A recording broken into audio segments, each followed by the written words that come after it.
Hey everybody, it's GauntletX, and welcome back to some more Magic Arena. Today I'm going to be playing another Phyrexia All Will Be One Premier Draft.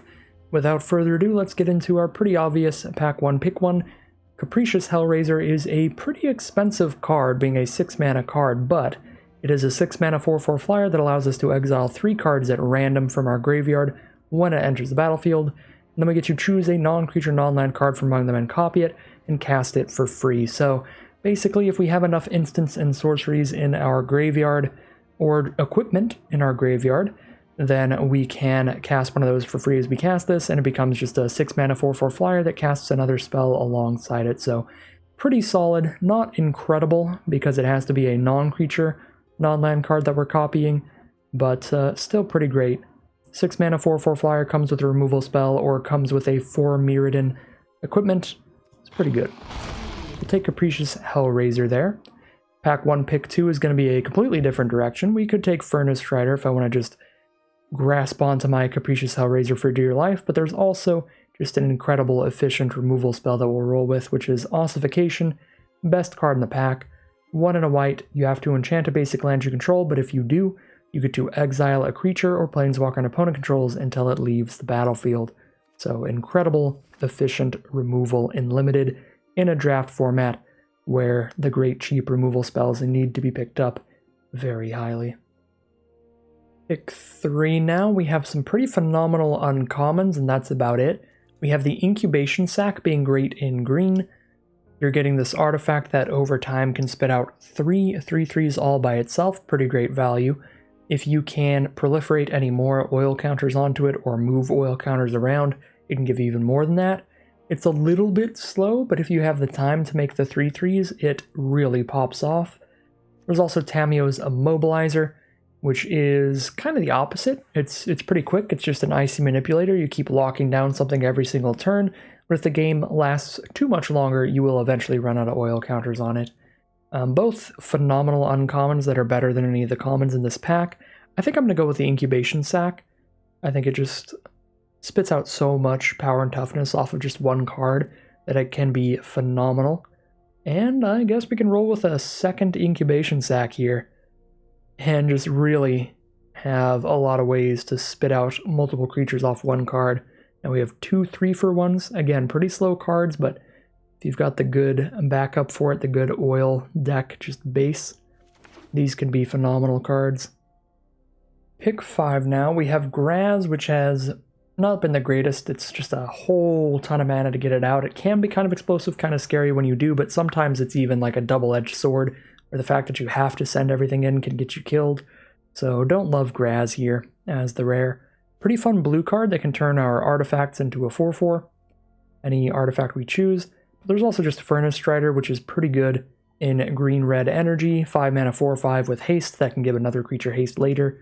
Super good at the top end for that strategy, and that is an archetype that could work well if we go green-red here with our Hellraiser, Furnace Strider, double Incubation Sac potentially. I think Furnace Strider is probably the best card in that pack.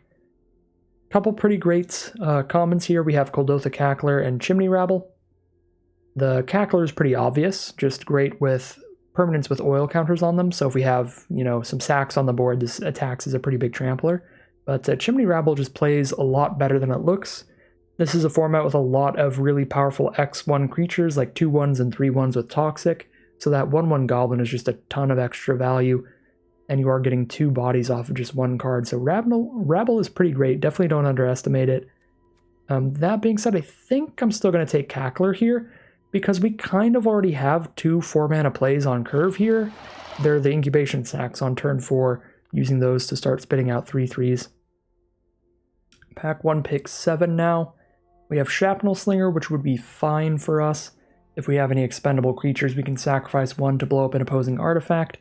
Worst case scenario, just a 2-mana 2/1 curve, which is obviously not great, but it's a 2-mana 2/1 curve that every now and then blows up like the Mythic Rare Sword or something by sacrificing itself, so I think I'm into that. I'll take it over the Furnace or the Rebuke, and definitely over the Engulfer. It's a solid card, but there are just so many good things to do at 6 mana, and you can only really afford 1 or 2 slots for 6 mana cards. We already have 1 filled if we're green-red with the Hellraiser. Sawblade Scamp is great for oil, better card for our archetype than Aspirant. Well, not great, but good, at least. So we'll take that.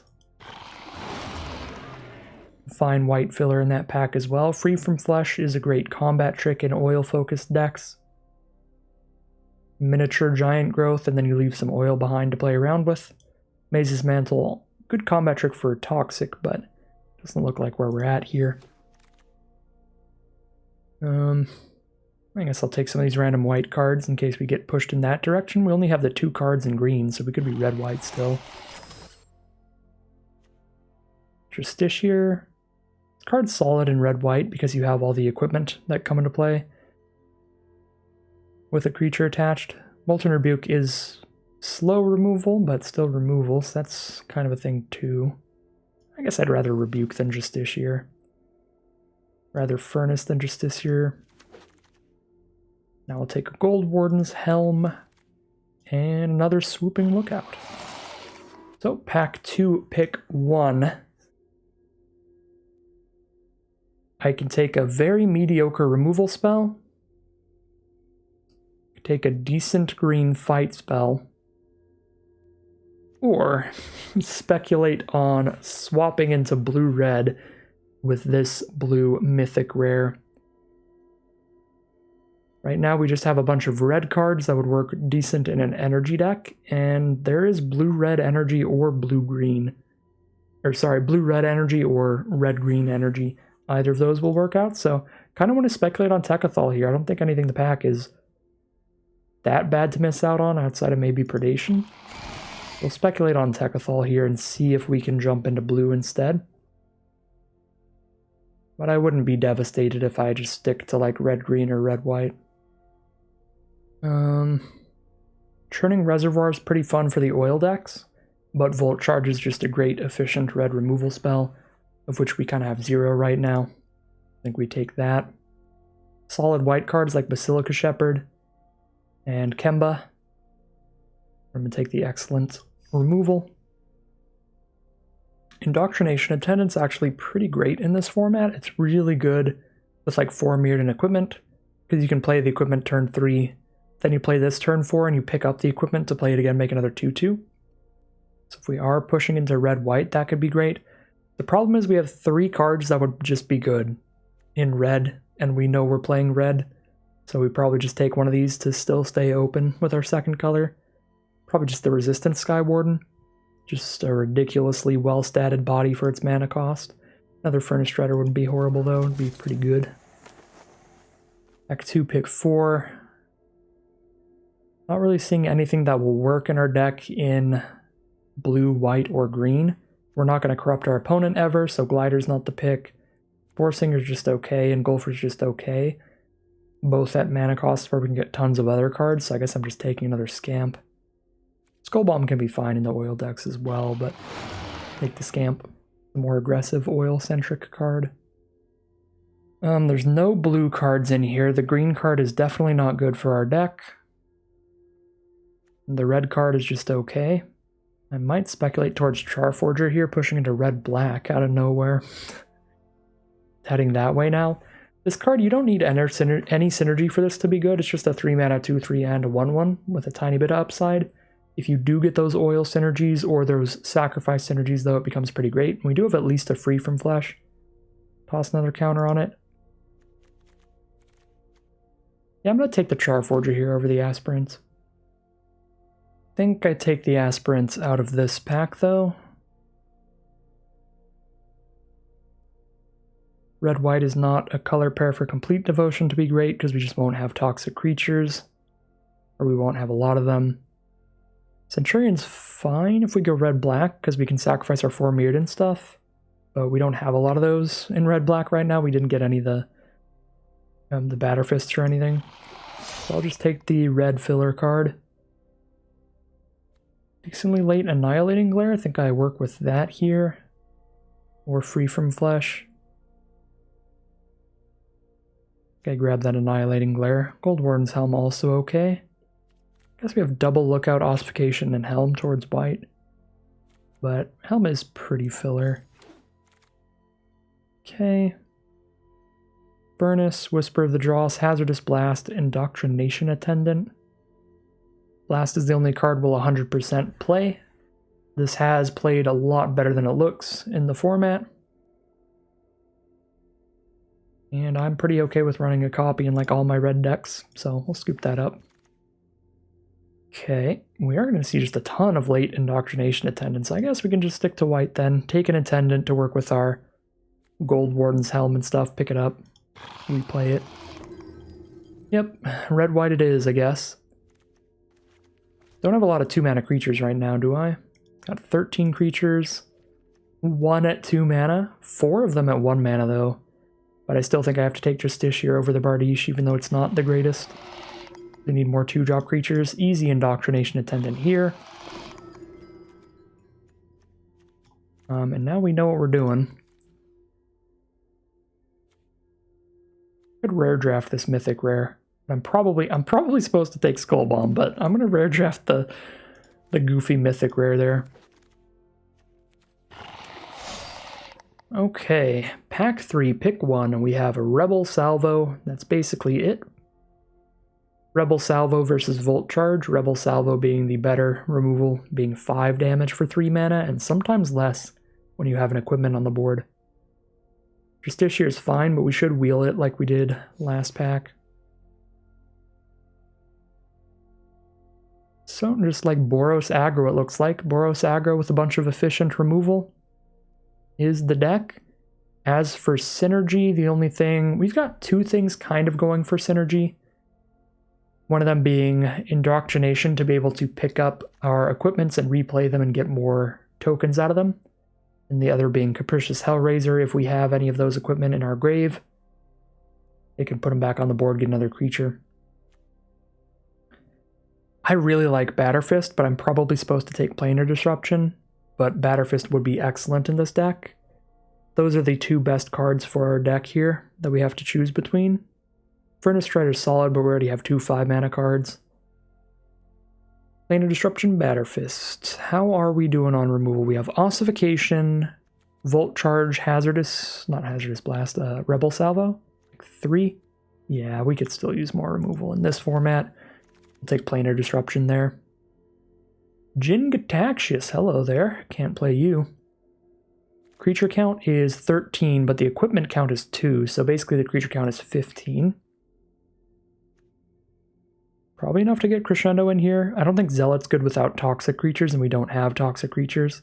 Crescendo's a pretty great combat trick. +3/+1, and then you impulse draw a card, you exile a card, you can play it till the end of your next turn. Aspirant's fine, and it probably wheels. We only have like 2 equipment in this deck. Like, it's theoretically great in here, but if its ability doesn't do anything, a 3-mana, 2/3 menace is pretty dang filler. And when we only have 2 equipment, it's not really doing anything. Pretty easy Volt Charge there.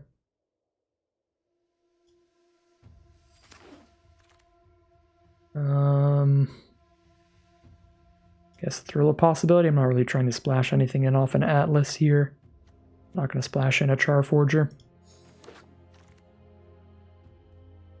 Volshock Splitter. I don't have many 4-mana cards right now, do I? I guess I have Double Attendant now.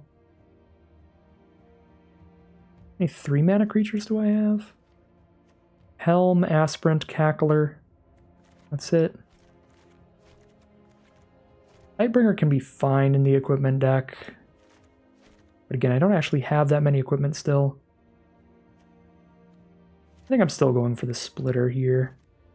Really missing out on 2-mana creatures. That's a big issue. Bladed Onslaught could be fine.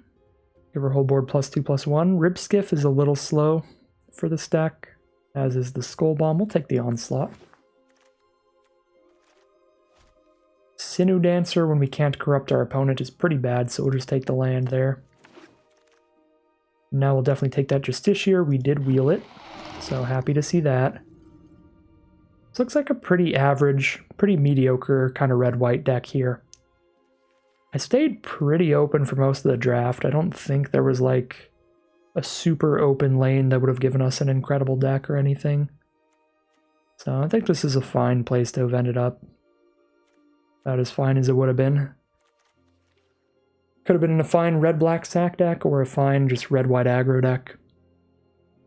Not too much else going on in the pod. Red was definitely just the open color. And white, we got a lot of late attendance and stuff, so it wasn't that bad either. As a color, got a lot of 5-mana stuff. But I also have a lot of 4-mana stuff, so this is awkward either way. Just gonna put one in the sideboard, I think. Another Aspirant, that's beautiful. Definitely usable here. Was that a Contagious Vorak with 3 cards left and now an Oil Gorger Troll with 2 left? Was I just like colorblind to the green? Because I remember we had 2 Incubation Sacks. I was ready and willing to draft some green stuff. Pack 1 and at the start of Pack 2. I don't remember a lot of good green showing up late Pack 1 and early Pack 2. Maybe green-red oil was the better place. I mean, we saw Vorak pick 13 and a Troll pick 14, something like that. Which is absolutely nuts. I don't know. Maybe I was just colorblind there and I just didn't even notice some other good green cards getting passed around early. Definitely a draft I'd have to look back on. Probably cutting this Rebuke. We've got double Volt Charge, Rebel Salvo, and Planar Disruption, and Ossification. Yeah, we can cut the 5-mana removal. The creature count is 15 with 2 equipment. 3 equipment. Helm and Splitter, and 2 Bardiche, so actually 4 equipment. So the creature count's basically 19. Definitely cut a creature. We don't think Scamp's that good in here. Cut one of those.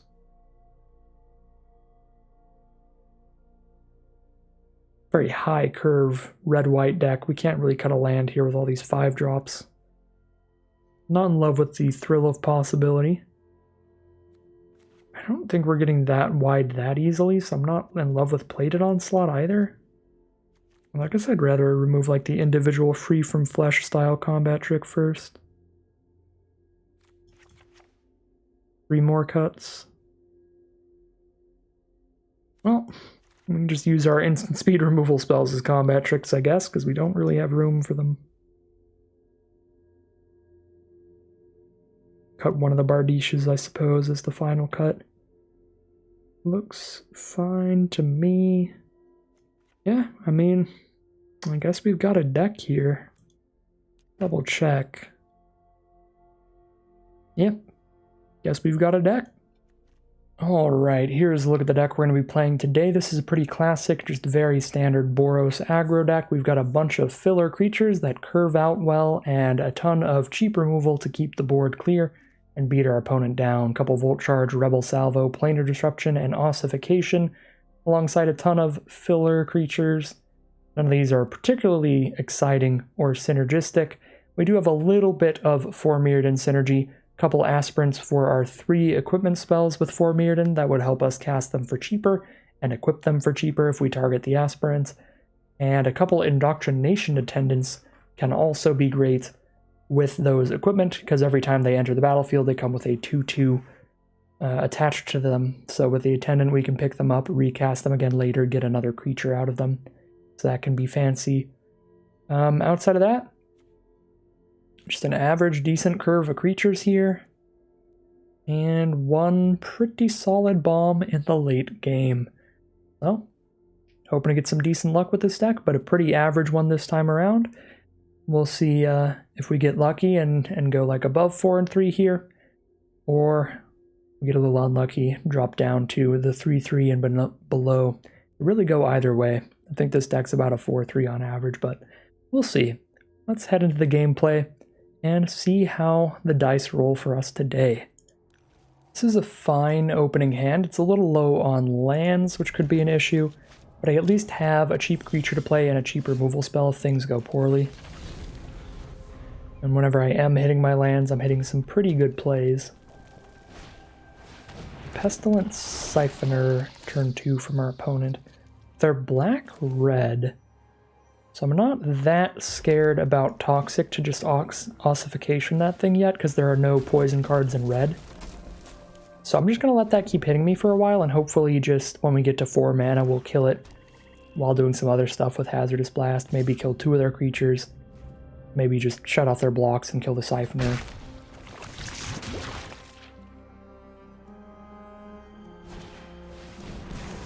Hex Gold Halberd is going to give them a 2/2 Rebel that the Halberd automatically equips to.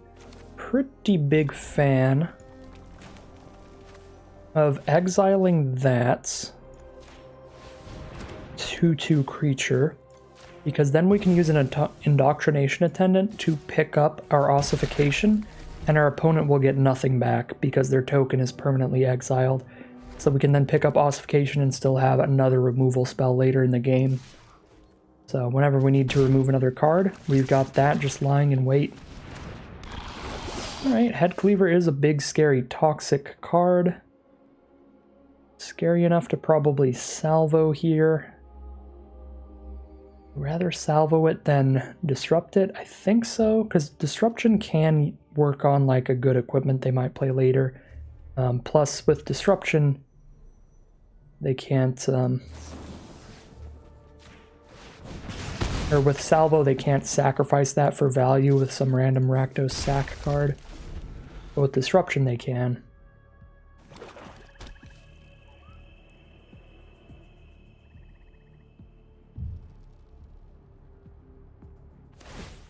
Alright, go ahead and equip the Siphoner, start hitting us for first striking toxic damage. 3 poison we are. We are now corrupted for Anoint with Affliction and stuff, and Fleshless Gladiator. There's our 4th mana. Can kill the Siphoner, shut off Gladiator's ability to block this turn. That's not that exciting. I think I'd rather Attendant and pick up my Ossification. And we're probably going to Ossify the Gladiator and hold Disruption for another threat. Although just holding a 3/4 is going to be good enough. Yeah, just a 3/4 blocker is already good enough to just stop Gladiator from really mattering. It still matters that we can't attack into it. So I don't know, we'll see.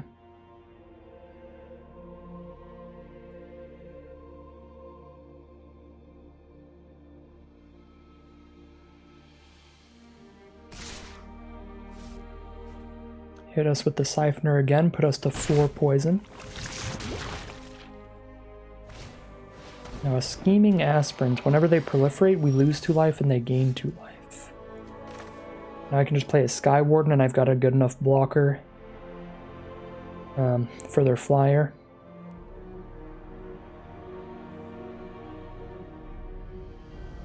Feels like how I roll here. Then I don't even need to Hazardous Blast the flyer away. Set in with the Attendant here. They don't have a good double block, but they could just block with Gladiator, bring it back. They lose a life if they do that, though. Now, my blocks aren't that much worse unless they kill my Sky Warden.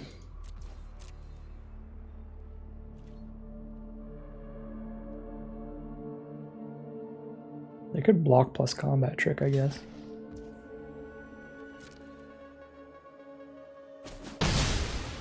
Nope, they're just going to block and recur that card. Fair enough. Soaks up their mana here. And we still do 1 damage to them because they'll lose 1 life when they return it. Cool.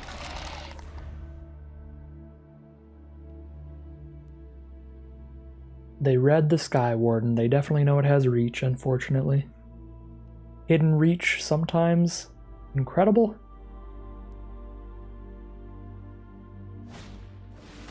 But no hidden reach today. Mandible Justiciar. Nice lifelinker. So we have a pretty fun kind of semi-infinite combo. It soaks up all our mana every turn, but I could just keep playing Attendants and picking them up. Pick up the other Attendant. Keep making mites. I think we're just trying to get 15 power on the board and then cast Hazardous Blast. Because we're already 11 power, so I only need 4 more power to get there. So I just play Indoctrination Attendant, pick up a land, and play Justiciar here, and then we're at 15 power. and if they don't have interaction, we can just Hazardous Blast and kill them next turn by shutting off all their blocks.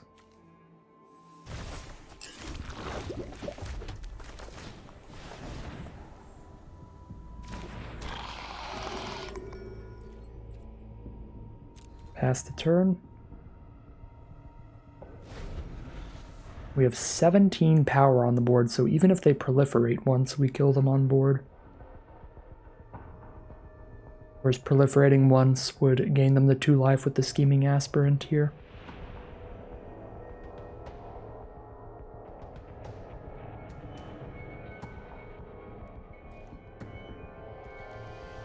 They're going to pass the turn. I just go for it here and see what kind of instance they have. How bad would the crackback be? They would hit for 1, 2, 3, 4, 5, 6. Yeah, that's... They're going to need to be able to kill one of our creatures and proliferate quite a bit to kill us next turn on the crackback. Especially because we're gaining 2 life here. I guess we're losing 2 to the aspirants. If they do something to like stay alive here, probably.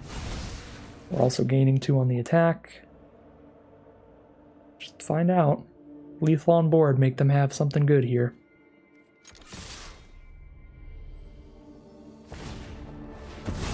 Draw the card off the draw pits, but they don't hit an answer, so Hazardous Blast just gonna win us the game. Just gotta have as much power on board as their life total, and then shut off all of their blocks. So, good stuff from the Hazardous Blast for game 1. See if we can keep it up now, heading into round 2. Alright, this is gonna be a keep for us. We've got a turn 1 Scamp. Believe our opponent is on the play though. We've got some nice cheap interaction, some cheap removal. Deal with some opposing stuff. Opponent's still deciding what they want to do here. They are going to take a mulligan, play a Skull Bomb, and pass the turn. We'll start with our turn 1 Sawblade Scamp and start getting some damage in here. So they played the black Skull Bomb. They can use that later to return a creature from grave to hand and draw a card for a black and 2. So they are on white-black, but they went ahead and just cycled it away to draw a card. Now we'll drop our Swooping Lookout. We're going to keep pinging at them with 1-power creatures. Yeah. Duelist of Deep Faith from our opponent. Not very into that. I would quite like to stay uncorrupted. I think I'm going to salvo that and save Disruption, since Disruption can get rid of bigger stuff here. Even if it's like 6 or more toughness. I mean, I guess 5 damage is going to be enough to kill pretty much anything they play.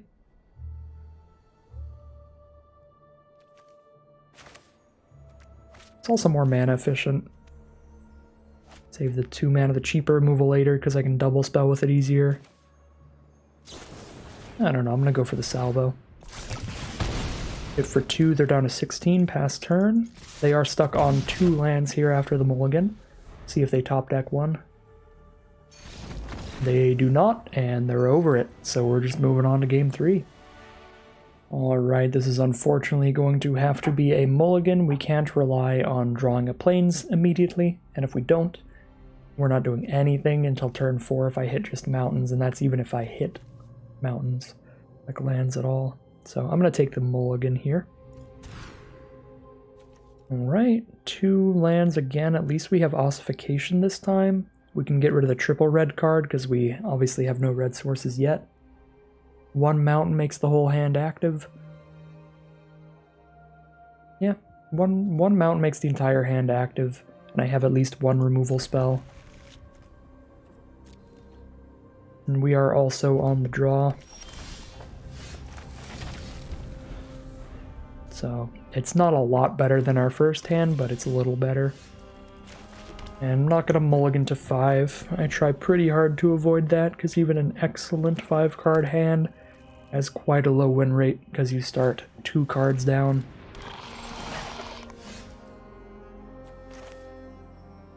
I don't think we're ossifying that, so we'll just drop this Lookout.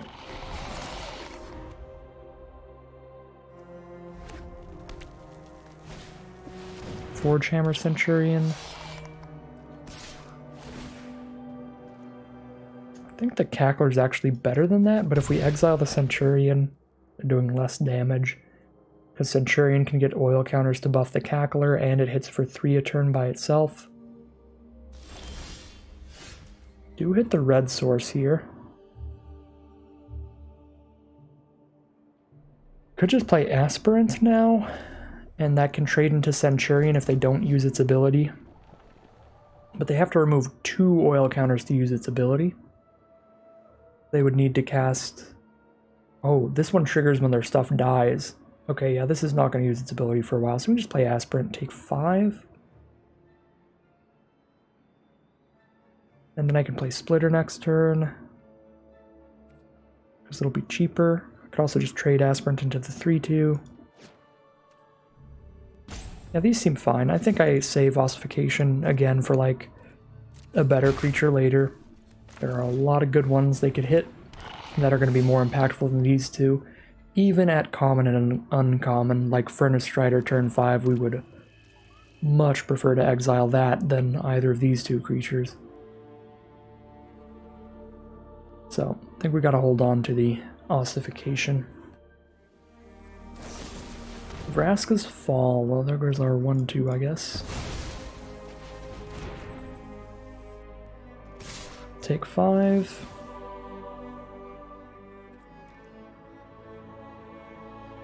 An alternative is trade into Centurion. They're down to 3 cards in hand if we do that. They're down to 3 cards. But if I don't hit a land, I'm not casting anything if I take this trade, so I think I need to hold off for the turn. Take 5. Yeah. That panned out for us because we did not have a land on top. Now I trade Splitter into Cackler. Maybe Aspirant into Centurion.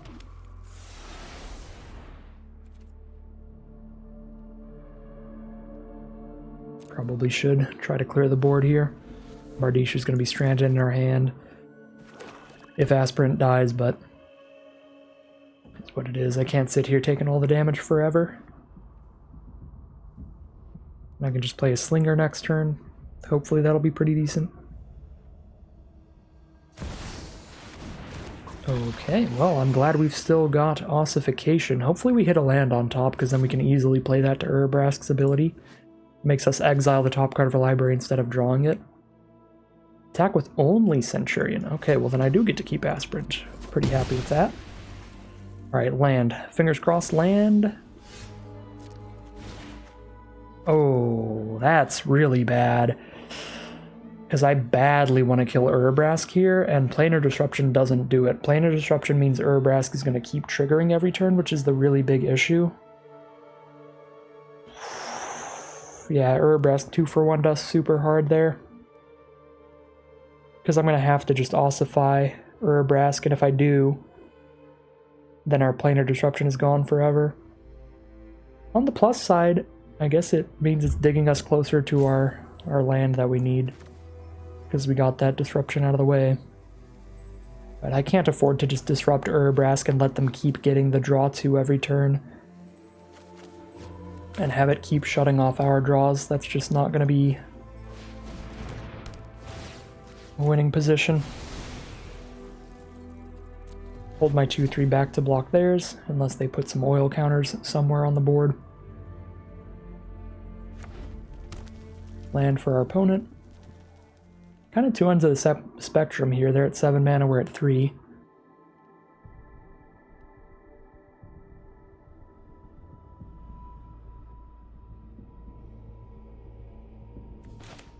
I wonder if we both mulliganed.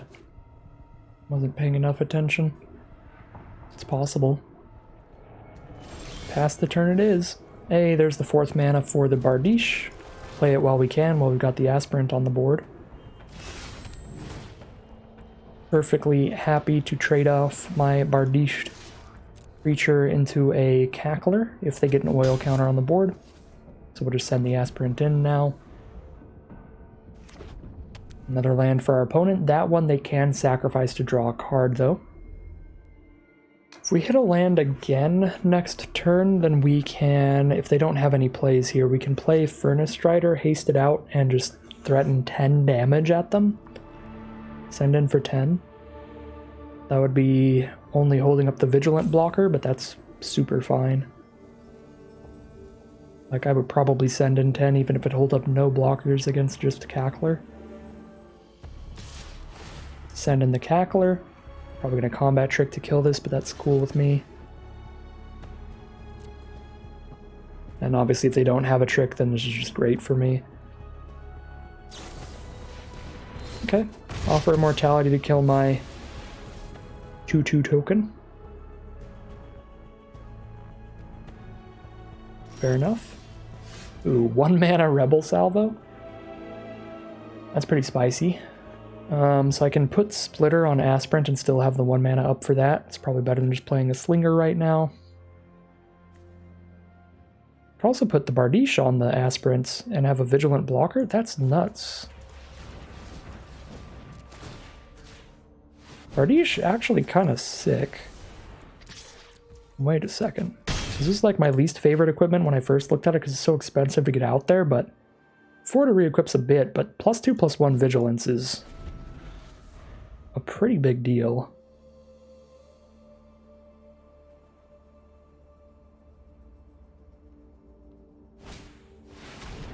Annihilating Glare, blow up my Aspirants. Yeah, that's a thing. That's a thing. I think I'm holding on to Salvo. I'm only taking 2 damage here. Again, if I hit 1 land, I get a 4/5 down, which is big enough to block Cackler all day.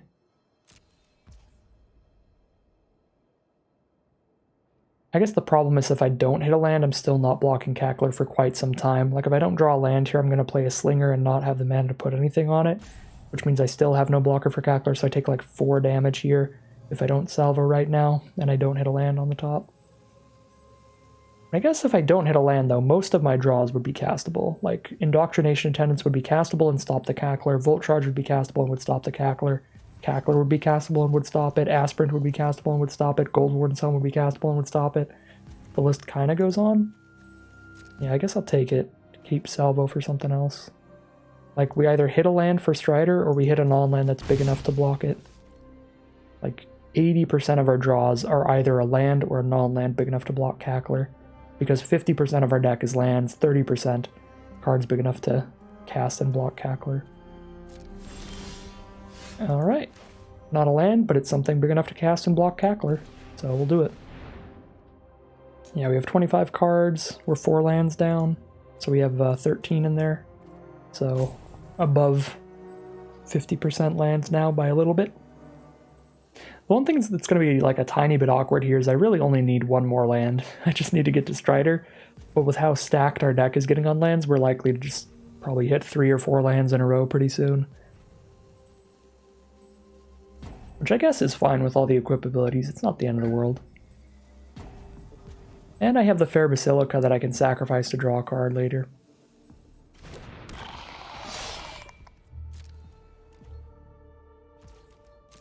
Probably going to have to edit this game a lot. I think our opponent's multi-queuing or something. Had the Hourglass most turns.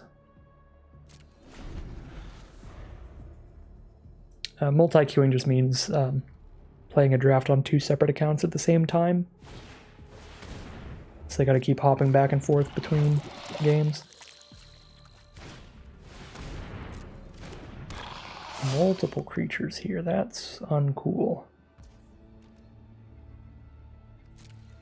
Can I probably do Salvo one of them? Probably Salvo the Centurion because it can threaten to be a 4/4 at the right time. Which we obviously can't block well. Salvo Centurion, then we blast Siphoner.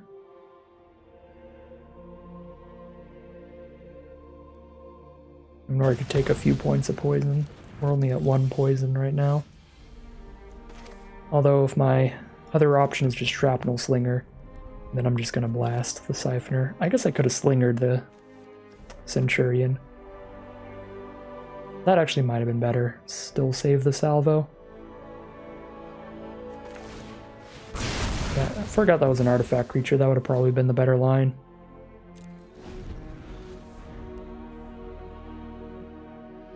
Just give up on our 2/2 to blow up the creature. Well, I guess we get another opportunity now. Play another Centurion. Ooh, there's Indoctrination Attendants. Pick up the Volshock Splitter at some point. That'll be fancy. For now, I think I'm playing a 4/5 and passing and just having an excellent blocker.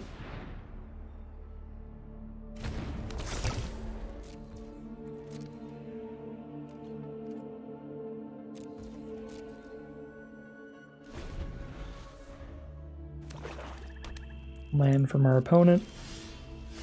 The Sky Warden now. I guess I just keep curving out.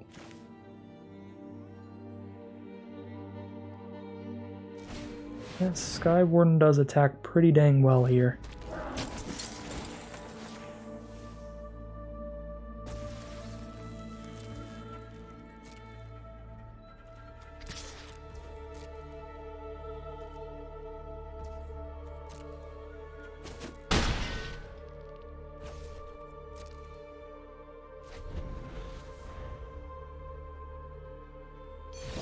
They're just going to scoop them up. They're just hitting too many lands there. We've got the far beefier board. And we're going to close that game out. We are now 3-0. Here we are now in round 4. We've got turn 1 Scamp. Not a lot in the meantime, but we've got both colors. We are going to keep this.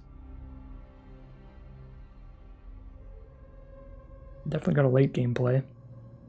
We recast a Hazardous Blast. If our opponent has a bunch of 1 toughness creatures, this could be a great game for us. Alright, so opponent's going first. They keep their opener.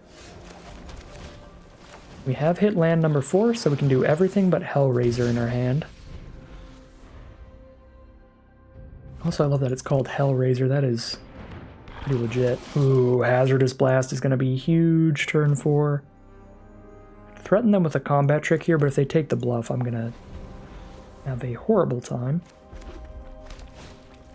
Fencing Raptor? Alright, well that is uncool.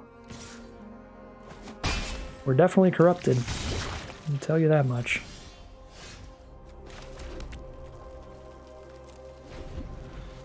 One toughness creature, fingers crossed. 1 toughness creature. Play like a batter shield or something. A batter or whatever.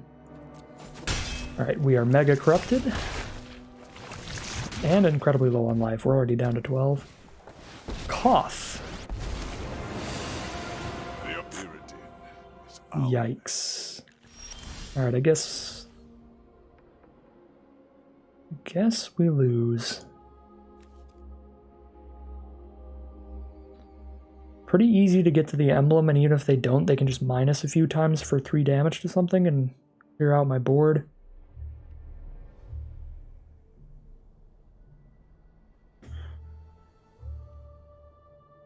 Yeah, now we're gonna have a horrific time.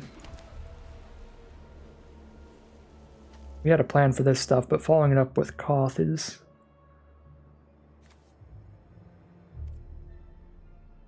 not gonna work out for us. I guess I could still play Attendant to block Duelist, and it's big enough to actually put a dent into Koth. I don't have to just blast here. And I just pick up the Scamp, I guess, which is a little awkward. But I need to keep my lands to get to this Hellraiser.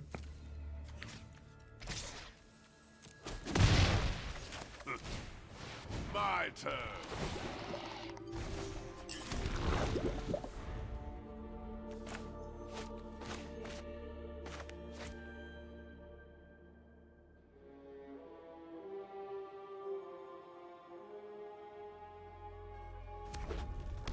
Play the mountain. Grab another mountain. It's a +2. Health already just by grabbing mountains has been a 2-for-1. Oh, and they have the rebuke for the 3-4.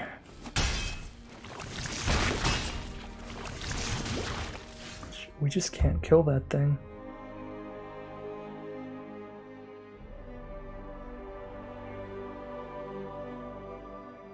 Yeah, I mean, now we're also just at 8 poison because we're sitting here having to deal with Koth when I could have been killing their other creatures. Yep. That one's just over. 3-1. Here we are on the play for round number 5. Need to hit any land, but if I do, I have a double Volt Charge to follow up the Scamp. Land draws have not been great today.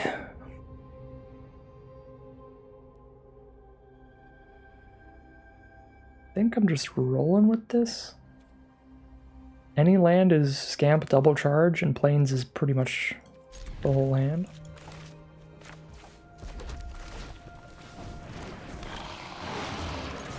See how it goes here. Definitely some punishment. I think, two of our opponents had some mana issues. So fair enough that we get some somewhere down the line.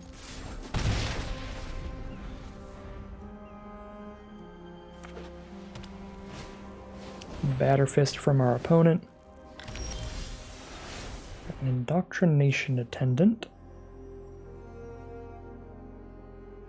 Offer the 1/1 for 3/1 trade, and then go for the Lifelinker for 3/1 trade.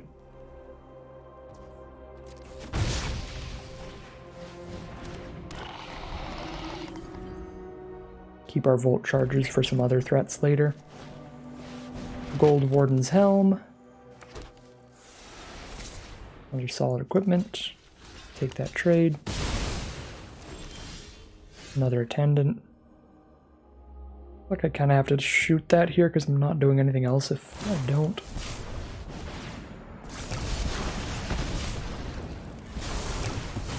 And I do have the backup Volt Charge for the next card. Let's make sure we're still a little proactive here while we wait for the 4th land. Alright, there it is. Now we Indoctrination Attendant. Kind of have to just pick up the land here, since the Scamp has some counters on it.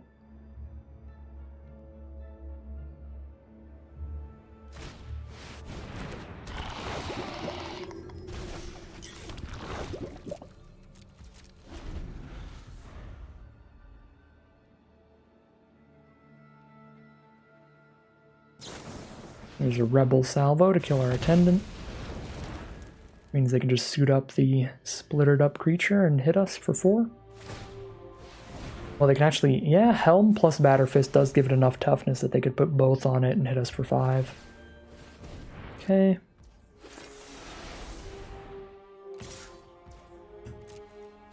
Take 5. Shoot for 1. Another land. 1, 2, 3, 4, 5. If I hit another land, I will be able to Hellraiser on 6, so I might just Volt Charge that creature right now. And then the plan is that Hellraiser is going to let us... I should have waited till we put a poison counter on them technically. We don't have any corrupted cards in our deck, and it's pretty much impossible for us to completely poison them, so... I think it's fine that I missed the poison counter, but technically I should have waited and proliferated the poison. Yeah, but I think I'm fine to actually use the Volt Charge there because we're going to Hellraiser another Volt Charge later. Pretty much guaranteed. Alright, well obviously pretty much any creature they draw into is going to get suited up with a million equipment.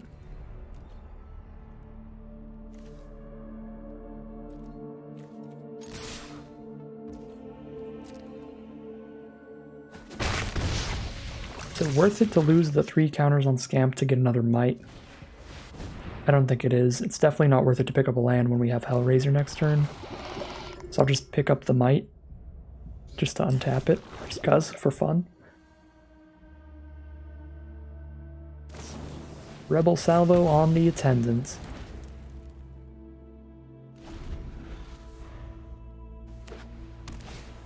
Three toughness or less, 3 toughness or less. That is exactly 3 toughness, and they don't have the mana to put the Helm on it. They could put the Batter Fist on it, but it will still die to Volt Charge. So now we Hellraiser and Volt Charge that. And kind of living the dream over here with our Capricious Hellraiser.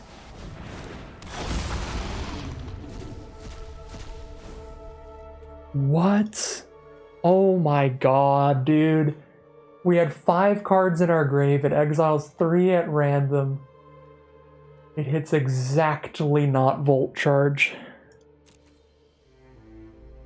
What are the odds of missing exactly the 2 cards? Probably pretty low. Well, we might lose the game because of that. If my opponent can kill Hellraiser, that would be pretty devastating. That would be kind of par for the course for how swingy this format can be. There you go. Live by the sword, die by the sword. Live by the RNG, die by the RNG. We are looking pretty dead now.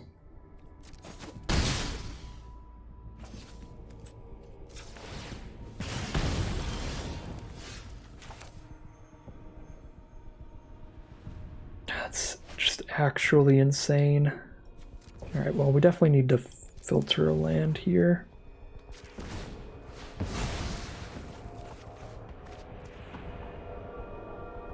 Ossify that, hit for 2.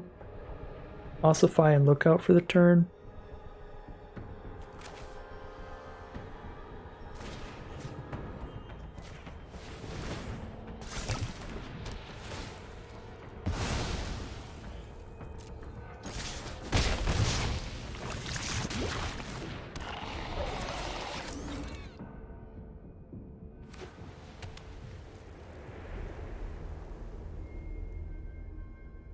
If we're really lucky, our opponent could just still be out of gas now. Yeah, it's just like all removal.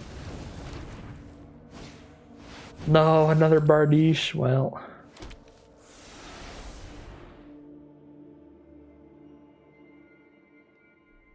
So if I hit Volt Charge on my Ifrit, we would have killed the first one with Volt Charge, and then we would have had the Ossification to kill the second one. Our opponent would be at 6 right now, and then we would clear the board again. Although we can keep getting lucky and just keep hitting more burn, more removal.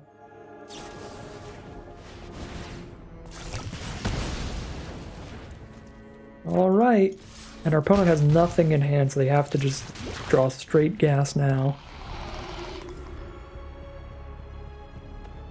We did draw straight gas there in the end, though. But I think that's less of getting absurdly lucky and more of getting paid off for the unlucky Exile 3. Just like, that's some retribution right there. I think we earned a little bit of luck after the miss. Just the exact dance right around the 2 Volt Charges. Probably play around White Sun Zenith here, pass turn and just cycle Basilica during their end step. And they don't have it, so we still win that game. It would have been a lot funnier if we lost, I'm going to be honest. I was actually hoping we were going to lose that game. Because that would have been an incredible way to lose, but... Alright.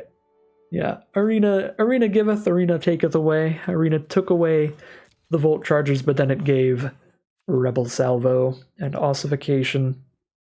Some very good value from our cycling land there. Furnace helping out a lot. Sacking that to draw another card during that game. Alright. We are now 4-2,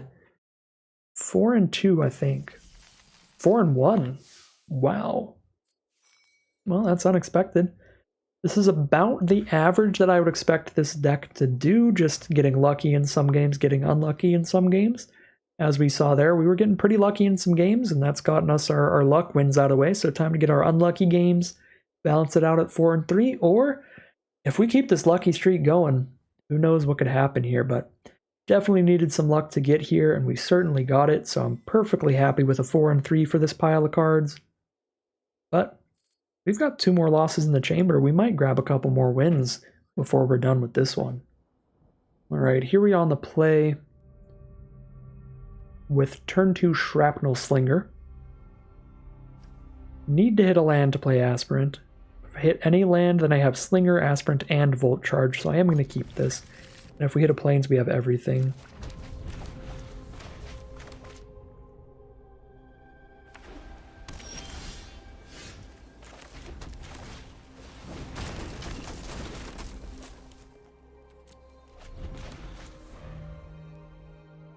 We're at just about a 50-50 at lands here. We got 15 lands in the deck out of 32. Tiny bit less than 50-50, but we'll see if we can win the coin flip here. Did lose the first coin flip. Come on, coin flip on draw number 2. Let's go. Dang, alright. Gonna have to wait for coin flip number 3. Opponent is black-white. Pretty important to try to stay uncorrupted, so I'm gonna hold Slinger up as a blocker. Their most common combat trick for 2 mana is +2/+2, which does not make Dune Mover... Oh wait, no, it does make it big enough to win the fight, now that I think of it. So that could have been a thing. Alright, we won coin flip number 3, and we like double won the coin flip because we got the white source as well, so that is spectacular. I don't think I'm volt charging any of these, but if they play a Flensing Raptor and send this Duelist in the sky, that's going to be an issue. This is the matchup where we want to draw our 1 damage to all creatures spell. This is definitely that matchup. Should play a Swooping Lookout because it trades in a Duelist. I think I just play Aspirants, and we cross our fingers, hope for no Flensing Raptor. No Raptor one time, let's go. Let's offer a trade here now.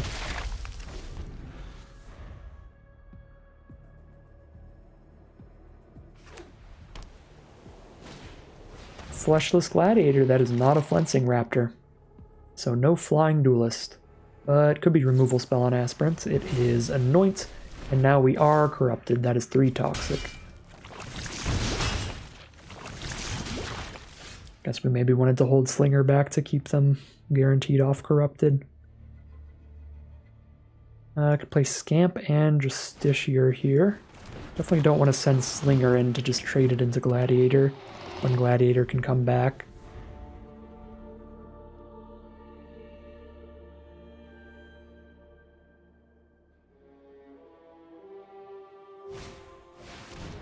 Necrotitan, just a 6/6, fair enough.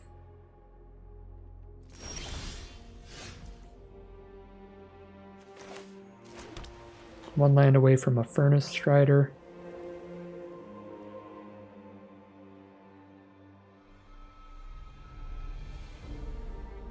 I want to 2-for-1 myself to kill the Necrotitan. I don't really have another way to do it, but I could trade Justiciar and Volt Charge into it.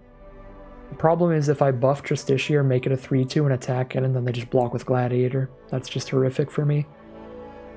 So I don't actually think I do anything about Necrotitan. Just play these dorks and wait.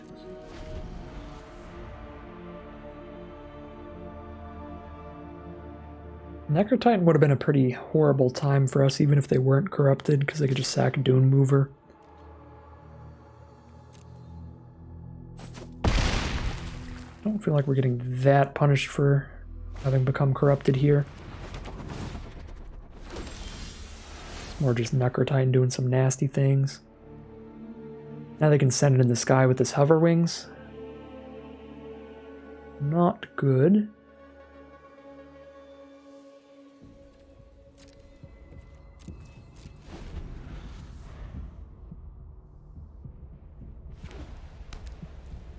Yeah, if they just move the wings to Necrotitan, this game's gonna end real quick.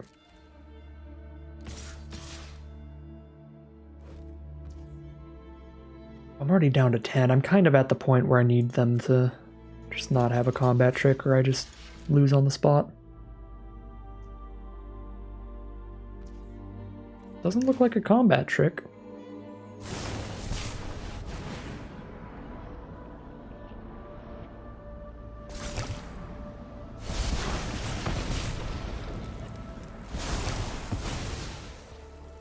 Hover Wings give +1? Oh, it does, so they can buff Duelist into the sky. 2 power flying double striker. That could be a problem.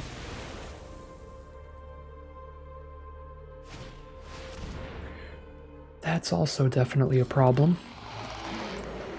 So they have to discard a card to keep that around during their upkeep, but when they discard a card, they get to blow up one of our cards with mana value less than or equal to the mana value of the discarded card. So they just get to keep our board state pretty firmly under control for the rest of the game.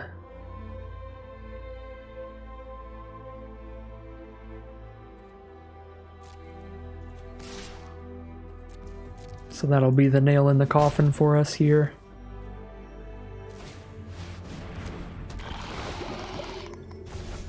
Already was probably going to lose to a duelist with a hover wings on it. Definitely going to lose to a Masticore.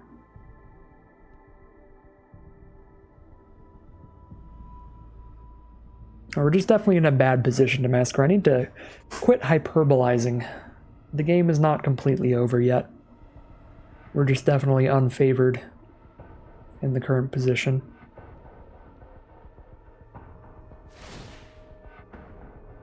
Discard a 1-mana card, kill our 1-mana flyer. And that is going to guarantee they can send something into the sky with hover wings with no blockers in its way. Just a clear path. So whatever they put the hover wings on will kill us really fast. Put the hover wings on absolutely nothing. Okay. Masticore just eats our scamp here.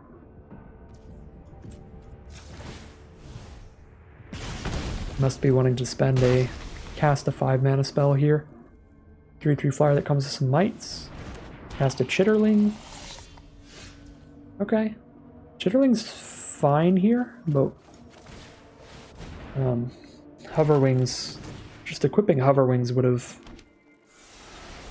been killing us a lot faster.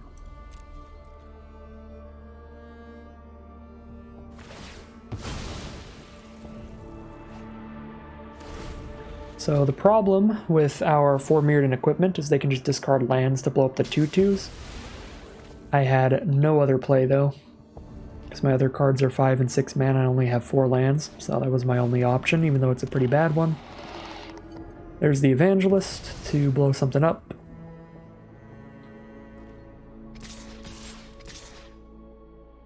And we're pretty dead.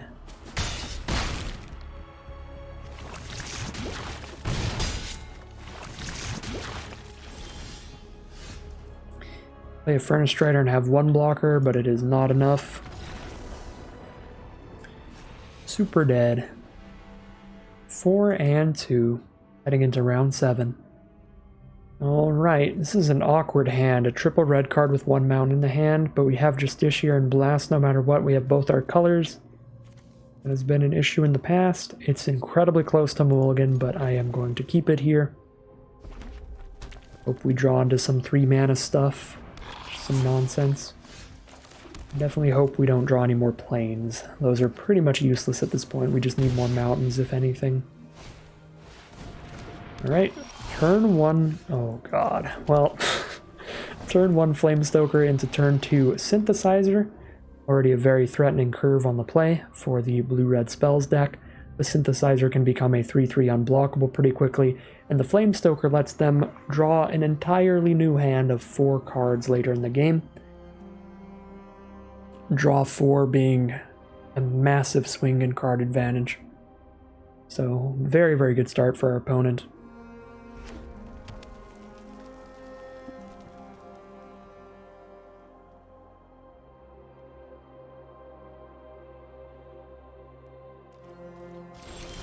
I don't know what to... Oh, I really shouldn't have spoken any words here.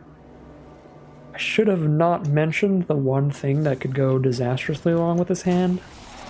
I should have realized if I spoke it out loud, I was going to will it into existence. Well, at least we got a Bardiche coming up, I guess.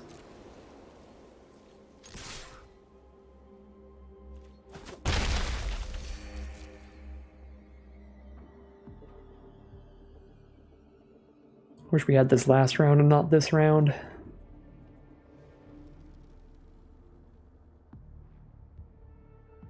Part of the risk of cards like that. Still played pretty well in general in the format. I'm still cool with the 1 of. But we are getting punished for it here.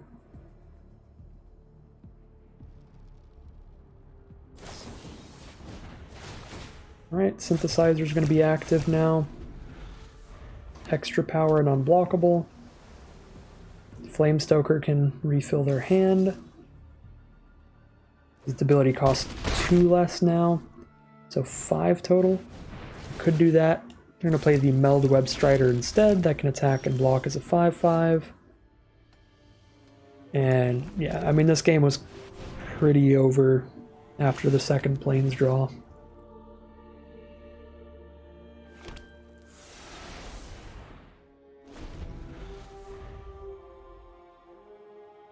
Get punished for the slow keep.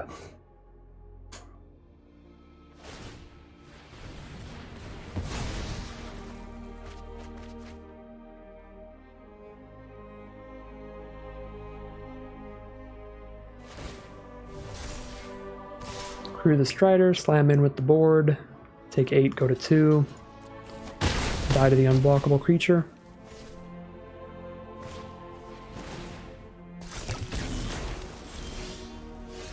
Yeah. 4 and 3, it's gonna be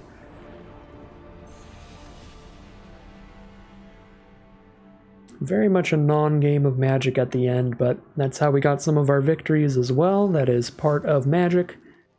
And part of draft for sure. Got a couple victories just to mana issues from our opponents. We will get a loss the same way in the end.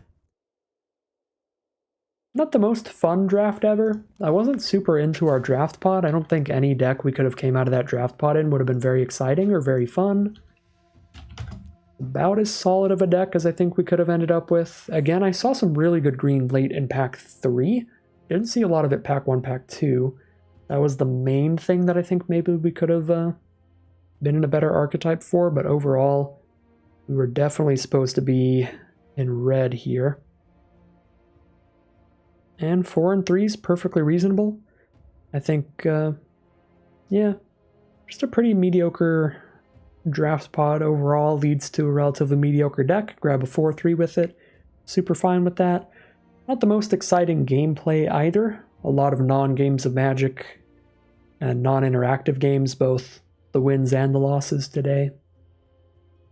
But there were a few gems in there. There were a few pretty long ones that were kind of spicy. So overall, not a terrible day of Magic. We'll grab our 4/3 and run with it. But that is going to end today's video. If you enjoyed this video and you'd like to see some more, make sure to like, comment, and subscribe to tell the YouTube algorithm to send you more in your recommended feeds. If you'd like to catch me live, you can check out the Twitch channel in the link in the description below. And if you'd like to support the channel directly, check out the Patreon link in the description below. And as always, thank you very much for watching, and I'll see you again soon for some more Magic Arena.